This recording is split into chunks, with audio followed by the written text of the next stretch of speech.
शीतल और अर्जुन भाई बहन थे। माँ बाप की मौत के बाद दोनों ने एक दूसरे को माँ बाप जैसा ही माना। शीतल कॉलेज में पढ़ती थी और अर्जुन एक छोटी सी नौकरी करता था। दोनों का जीवन सादा था, लेकिन आपसी प्यार इतना गहरा था कि सारी तकलीफें छोटी लगती थी। एक बार सर्दियों में शीतल को तेज बुखार हो गया। डॉक्टर ने कहा, इन्फेक्शन है, बहुत ध्यान रखना पड़ेगा, आराम जरूरी है।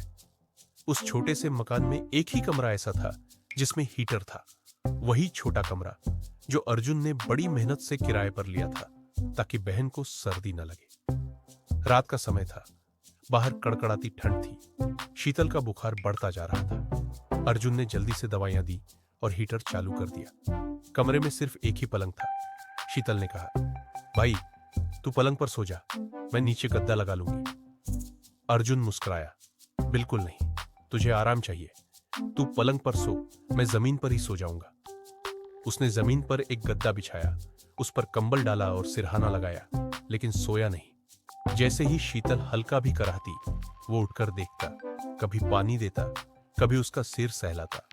हीटर की हल्की आवाज भी उसे परेशान न करे, इसलिए उसने उसका पंखा धीमा कर दिया। जब दवाइयों का असर थोड़ा होने लगा और शीतल को नींद आने लगी, तो अर्जुन ने धीरे से किताब उठाई और जमीन पर बैठकर पढ़ने लगा ताकि जागता रहे। रात के 4 बजे तक वह यूं ही बैठा रहा। हर आधे घंटे में चुपचाप उठता, शीतल का माथा छूता, कंबल ठीक करता और फिर धीरे से जमीन पर बैठ जाता, बिना कोई आवाज की। सुबह जब शीतल की नींद खुली तो उसने देखा कि अर्जुन को ठंड लग गई है।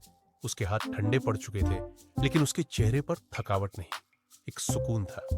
बहन की तबीयत अब ठीक थी। शीतल की आंखों में आंसू आ गए।